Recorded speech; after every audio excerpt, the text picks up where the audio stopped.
countries in the eastern part of NATO, Baltic states, Poland, Czech Republic, and so on, they remember Soviet occupation of their countries.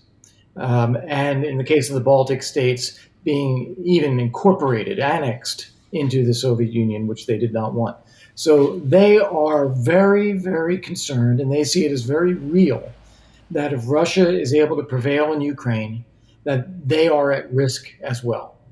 And so they want to do everything possible to build up their defenses, to have forward deployments of NATO forces.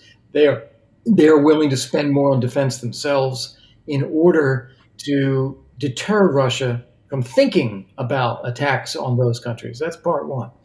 Part two is the West European countries have not truly adopted a sense that Russia's threats to those countries, or even Russia's war against Ukraine, really is a threat to Western Europe. They still have this sense of security, which means that their populations will always question, how much are we going to spend on defense? Do we really need to spend that much? We have so many other needs. We have education, we have health, we have climate. And so there's always pressure not to spend that.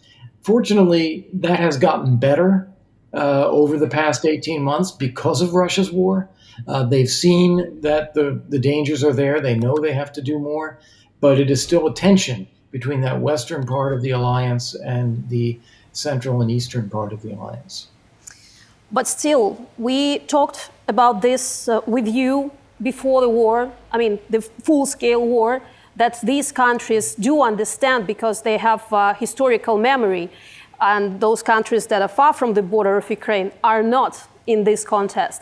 But now, don't they understand and don't they see that Putin never forgive, especially those who go against him?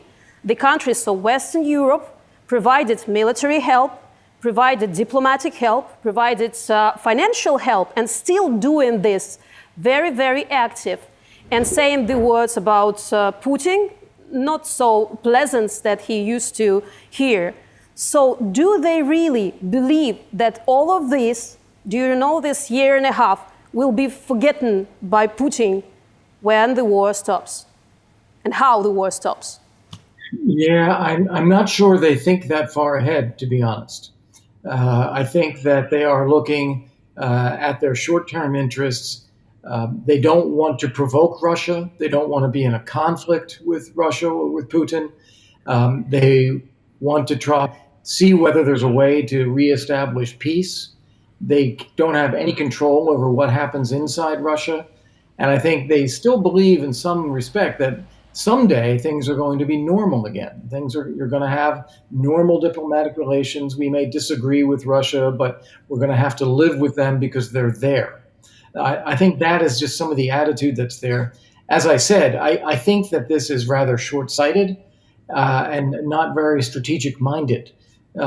This real strategy has got to be that in order to establish peace and security in Europe for the long run, Russia's imperialism and genocide has to be defeated. Otherwise, it will continue to be a threat, first to Ukraine, but also to other countries. So we actually need to accelerate our efforts to support Ukraine and make sure that Russia's defeated, because that's the only way we will actually get forward to a point where there is security again.